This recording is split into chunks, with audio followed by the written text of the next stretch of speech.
नमस्कार, स्वागत है आपका एएनबी न्यूज में। आप देख रहे हैं मध्य भारत और मैं हूं आपके साथ सदफ फातिमा। बुलेटिन की शुरुआत करेंगे। भारत पाकिस्तान तनाव पर मध्य प्रदेश के सीएम मोहन यादव ने कहा कि पीएम मोदी और भारतीय सशस्त्र बलों ने मिलकर पाकिस्तान को उसके किए का मुंह तोड़ जवाब दिया है। यह हमारे लिए चुनौतीपूर्ण समय है, लेकिन साथ ही हमें अपने सशस्त्र बलों और पीएम मोदी के नेतृत्व पर गर्व होना चाहिए। हमारे दुश्मन ने हम पर हमला करने की कोशिश में कोई कसर नहीं छोड़ी। केंद्र सरकार के आदेश के अनुसार मैंने सुबह एक बैठक बुलाई है। हम किसी भी तरह की स्थिति से निपटने के लिए तैयार है।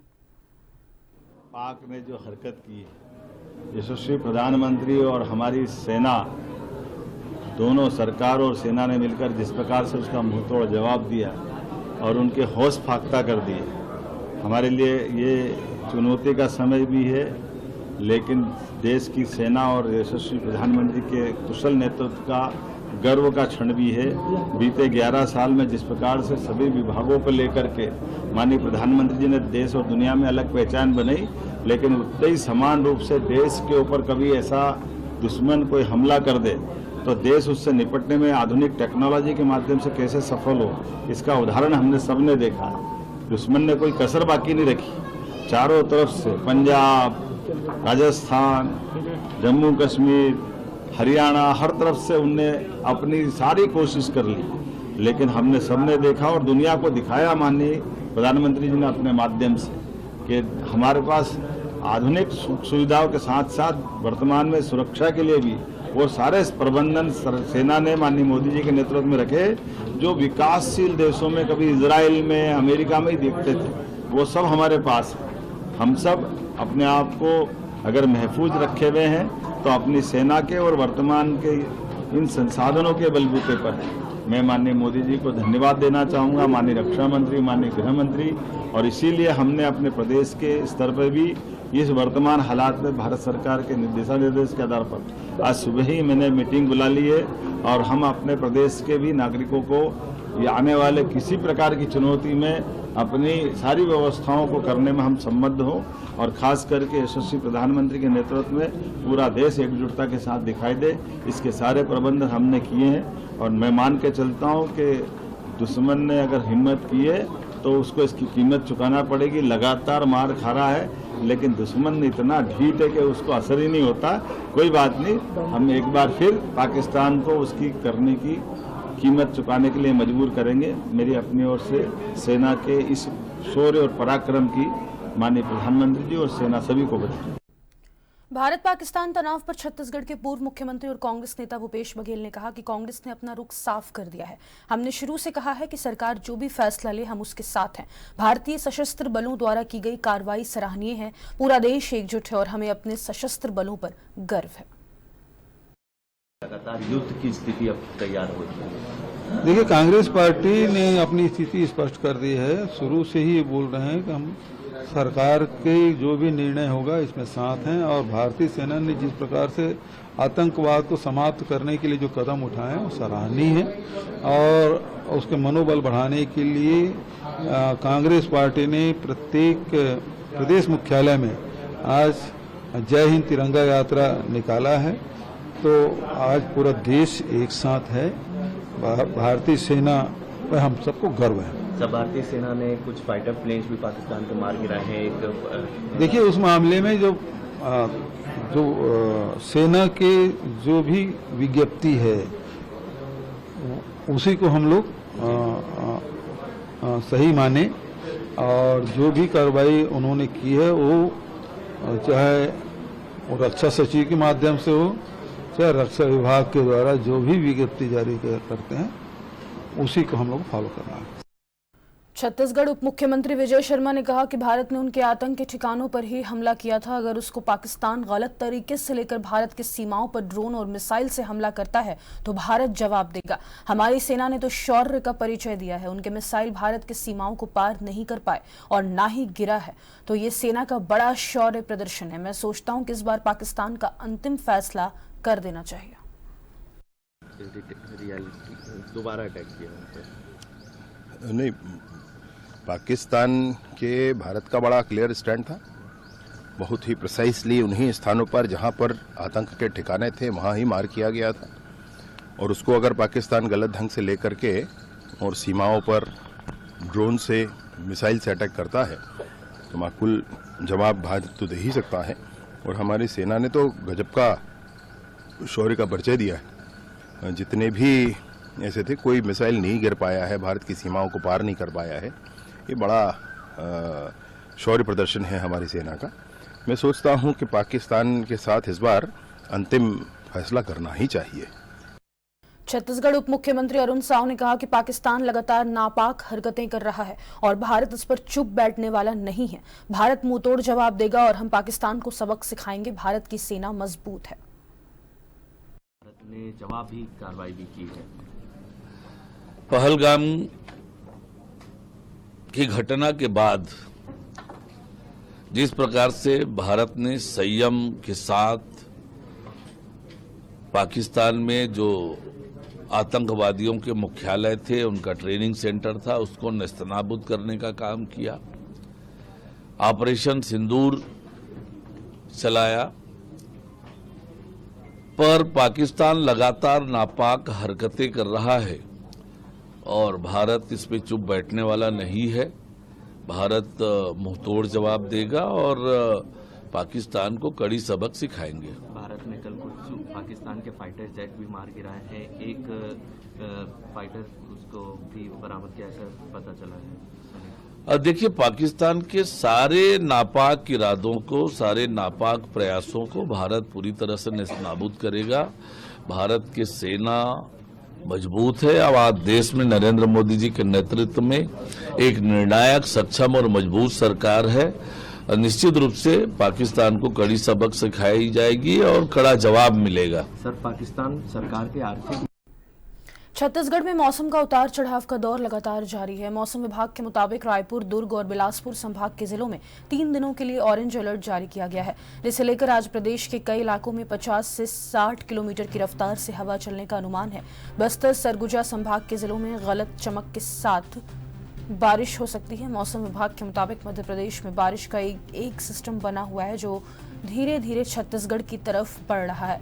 इसी वजह से प्रदेश में मौसम में बदलाव देखने को मिल रहा है। फिलहाल लोगों ने तेज गर्मी से राहत की सांस ली।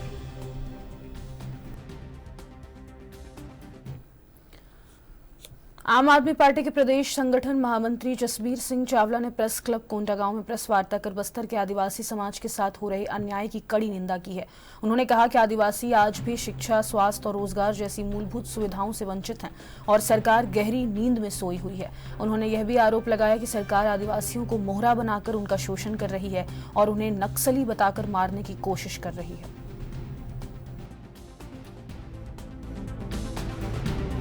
23 के चुनाव के बाद फिर लोकसभा चुनाव आ गया, फिर अभी नगर निगम चुनाव, त्रिस्तरीय पंचायत था। इन व्यस्तताओं के कारण नहीं बहुत दौरे हो पाए, लेकिन अब हर जिले में हर महीने दौरा होगा संगठन का और हम मजबूत करेंगे। और हम खुश इस बात से हैं कि जो राष्ट्रीय महामंत्री थे संगठन के, संदीप पाठक जी, वो अब हमारे छत्तीसगढ़ प्रदेश के प्रदेश प्रभारी हो गए। मूलतः वो छत्तीसगढ़ में पैदा भी हुए और वो अमूमन ये कहते हैं कि मैं सारी दुनिया भी जीत लूंगा और अगर मेरे बटाहा गांव में अभी भी पीपल के छांव में बच्चे पढ़ रहे हैं, मतलब मेरा होमवर्क इनकम्प्लीट है। तो हम बहुत उत्साहित है कि उनकी लीडरशिप में, उनके कारण ही हमने पंजाब में 92 सीट जीती, दिल्ली में 20 का चुनाव जीता, गुजरात में 43 लाख वोट जीते। उन्हीं की गाइडेंस में हम छत्तीसगढ़ में भी पुनः अपनी कमर कस के संगठन का पुनर्निर्माण कर रहे हैं और आने वाले समय में आम आदमी के लिए खड़े रहेंगे। अक्सर देखा गया कि जो भी क्षेत्रीय पार्टी होती है, दूसरी पार्टियां ऐसा करती होंगी, अनजाने में हमारे से भी ये गलती हुई होगी। पर अब आज देखिए, मैं 2025 में यहाँ खड़ा हूँ। 25 के भी सिर्फ 4 महीने निकले तो 8 महीने इधर है, पूरा 26 है, पूरा 27 है और 28 में भी एंड में होता है चुनाव। तो हम अभी से लगे हुए कि सिर्फ चुनाव सेंट्रिक नहीं है, आम आदमी के प्रॉब्लम्स को आप सॉल्व करने लगेंगे तो अपने आप ही चुनाव तक आपका संगठन बन जाएगा और आपकी पैठ हो जाएगी। तो उसी तरीके से काम करना चाहिए। और जैसे कि सभी जगह प्रॉब्लम है, तो एक दबे स्वर में कुछ साथियों ने ये बोला कि बहुत सारे नक्सली मारे गए, वो अमूमन बोल रहे हैं, लेकिन हमको तो नहीं पता चल रहा है किसको मारे, निर्दोष आदिवासियों को तो नहीं मार रहे। और जो हम हसदेव में भी देखते हैं जब वहां जाके कोई आंदोलन करते हैं, तो कि आदिवासियों के कारण ही हमारे छत्तीसगढ़ का जल, जंगल, जमीन बचा हुआ है। वो पेड़ काटने वाले लोग नहीं है, वो पेड़ का वही प्रोडक्ट ले रहे हैं जो पेड़ अपने आप ही नेचुरली दे रहा है हर साल। तो ऐसा शक का स्थिति नहीं होना चाहिए। जो भी सरकार चला रहा है उसको कॉन्फिडेंस में लेना चाहिए आम पब्लिक को और सच सामने आना चाहिए। दूसरी बात, जैसे मैंने ऐसी ऑफिशियली पूछा कि यहाँ कोई माइनिंग है या ऐसा कुछ काम है, तो बताया कि बॉक्साइट का माइंस है लेकिन वो बंद पड़ा है। तो आम आदमी पार्टी का जो मूल उद्देश्य है कि हर आम आदमी को शिक्षा अच्छी मिले, स्वास्थ्य सेवाएं अच्छी मिले, आगे चल के रोजगार मिले, और उसका कमी उन जिलों में ज्यादा है जो कि रायपुर से दूर है, जो मुख्यालय से दूर है। तो फिर से एक बार आम आदमी पार्टी कमर कस के संगठन मजबूत कर रहा है। अंबिकापुर छत्तीसगढ़ में 18 लाख परिवारों को पक्के मकान देने के लक्ष्य के साथ मोर आवास मोर अधिकार योजना के तहत 13 मई को बड़ा आयोजन किया जाएगा। यह कार्यक्रम पीजी कॉलेज ग्राउंड में होगा, जिसमें केंद्रीय मंत्री शिवराज सिंह चौहान शामिल होंगे। कार्यक्रम की तैयारियों को लेकर सरगुजा पहुंचे राज्य के गृह मंत्री विजय शर्मा और वित्त मंत्री ओपी चौधरी ने निरीक्षण कर अधिकारियों को दिशा निर्देश दिए। गृह मंत्री ने कहा कि प्रधानमंत्री का सपना है कि हर गरीब को पक्का मकान मिले और छत्तीसगढ़ सरकार इसे जमीन पर उतारने के लिए प्रतिबद्ध है। हाँ, माननीय शिवराज सिंह चौहान जी का 13 तारीख को यहाँ पर आने का है। छत्तीसगढ़ में भाजपा की सरकार जब बनी थी तो बनने वाली सरकार ने माननीय विष्णुदेव साय जी के नेतृत्व में निर्णय लिया था कि पहली कैबिनेट की बैठक का पहला प्रस्ताव होगा और वो 18 लाख आवास गरीबों को दिए जाएंगे। माननीय विष्णुदेव साय जी की सरकार ने वो फैसला किया।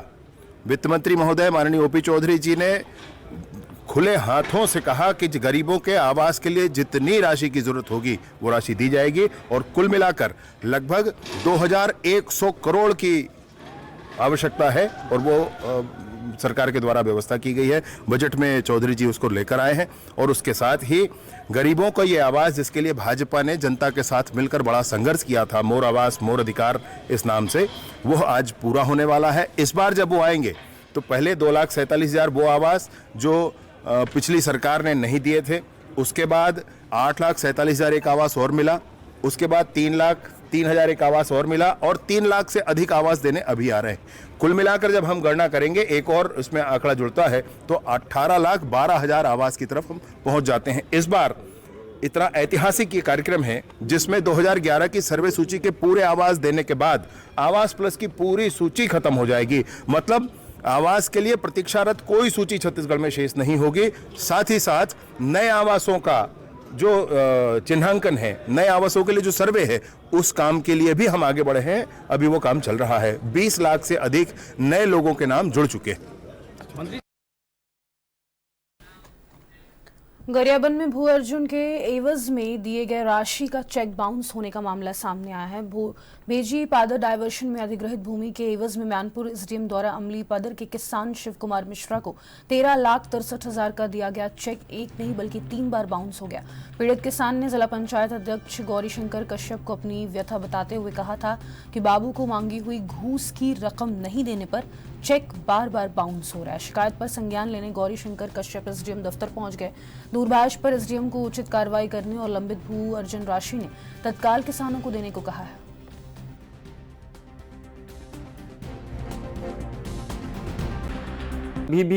80 से 90 किसानों का बकाया हुआ है और इनको निर्देश दिया गया कि जल्द से जल्द, क्योंकि बहुत पुराना लंबित मामला है और ऐसा भी कहा जा रहा था कि इनमें बहुत ज्यादा बाबू द्वारा घूस लिया जा रहा है, तो इस पर कड़ी कार्रवाई करने का। एसडीएम कार्यालय में पदस्थ बाबू और स्टूडेंटों का लगातार हम लोग शिकायत करते आ रहा है। किसानगण भी बहुत परेशान रहते हैं।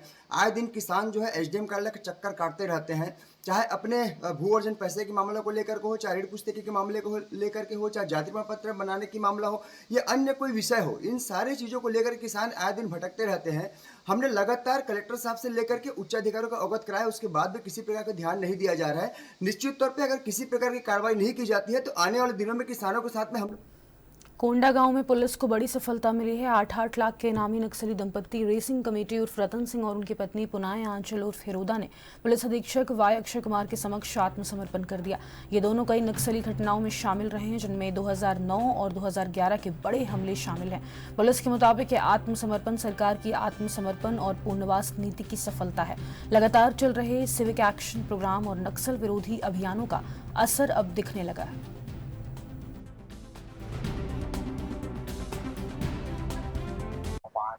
25 को आईजी सर, डीआईजी सर के सुपरविजन में और एसपी सर के मार्गदर्शन में, सर एसपी नक्सलाट रुपेश राणे सर के मार्गदर्शन में आज हमने 2 नक्सली कैडर को हमने सरेंडर करवाया है, जिसमें एक जो है वो रैसिंग करके नक्सली साइड में नाम है संगठन में, और ओरिजिनल नाम उसका रतन सिंह है, और उसकी घरवाली है नक्सल संगठन में उसका नाम पुनाए है, और उसका जो वास्तविक नाम हिरोंदा है, जो दोनों कांकेर के रहने वाले हैं, किसकोड़ो के पास में देवगांव करके गाँव है, वहाँ के निवासी हैं। ये दोनों ने आज हमारे यहाँ पे नक्सल पुनर्वास नीति, जो नई पुनर्वास नीति आई है 2025, उससे प्रभावित होकर उन्होंने आत्मसमर्पण किया है। और पुलिस रिकॉर्ड के अनुसार जो रतन सिंह है उसके खिलाफ में 4 नक्सल वारंट हैं, और उनकी घरवाली के खिलाफ में 2 नक्सल वारंट हैं। और इनकी जो उसके अतिरिक्त जो रतन सिंह है वो लगभग 16 नक्सली घटनाओं में शामिल रहा है, और उसकी जो घरवाली है वो लगभग 7 नक्सली घटनाओं में शामिल रही है। बड़े बड़े जो नक्सली घटना है उसमें जो 2009 में जो राजनांदगांव में मानपुर एरिया में जो हमारे जो एसपी सर जो शहीद हुए थे, राजनांदगांव एसपी सर, जिसमें कुल 29 जवान जो शहीद हुए थे, उस घटना में शामिल रहा है।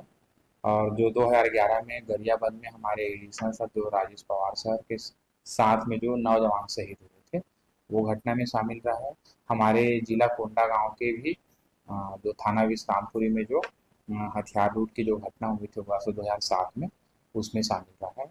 उसके अतिरिक्त और अपराध हैं जो पुलिस विज्ञप्ति में डाले। आगे बढ़ेंगे। गुजरात विधानसभा अध्यक्ष शंकर चौधरी ने कहा कि बनासकांठा सीमावर्ती जिला है, युद्ध में यहाँ के लोगों का मनोबल मजबूत है, लोगों को देश की सेना और नेतृत्व पर भरोसा है। लोगों से अपील है कि प्रशासन के निर्देशों का पालन करें। कोई भी अनजान व्यक्ति सीमावर्ती क्षेत्र में दिखाई देता है तो प्रशासन को उसकी जानकारी दें। बनासकांठा जिला वो सीमावर्ती क्षेत्र है, यहाँ पर अंतर्राष्ट्रीय बॉर्डर से सटा हुआ प्रदेश है। युद्ध जैसी स्थिति में यहाँ के लोगों का मनोबल है वो काफ़ी स्ट्रॉन्ग है, और प्रजाजनों को देश के प्रधानमंत्री मोदी साहब के नेतृत्व पर भरोसा है, देश की सेना पर भरोसा है। तो यहाँ पर लोग सतर्क चौकस है, लेकिन कोई भयभीत नहीं है, क्योंकि उन्हें भरोसा है कि देश का नेतृत्व मजबूत हाथों में है। देश के प्रधानमंत्री और देश के सैन्य पर बहुत बड़ा भरोसा है। सर, क्या कहोगे कि देश बनासकांठा वासियों को पाकिस्तान के नजदीक आया हुआ विस्तार है, क्या संदेशा देना चाहते हैं? सतर्कता तो एक तो जो प्रशासन जो सूचना देता है तो उनका अक्षरशः पालन करे, और दूसरा कोई अनजान व्यक्ति कोई सीमावर्ती क्षेत्र में दिखाई देता है तो प्रशासन को इमीडिएट उनकी जानकारी दे। अनहोनी ऐसी कोई भी घटना बनती है तो खेतों में हो या तो खलियारों में, तो उनकी भी जानकारी प्रशासन तक, पुलिस तक इमीडिएट पहुंचाए। बस इतना ही सतर्कता रखना है। रात को जब लाइट बंद करने की सूचना मिलती है तो इमीडिएट वो जो सूचना प्रशासन देता है उनका सूचना का भी पालन करे। लोगों का मनोबल काफ़ी स्ट्रॉन्ग है एक सीमावर्ती क्षेत्र में, उन्हें संपूर्ण भरोसा है भारत की सैन्य पर, भारत के नेतृत्व पर।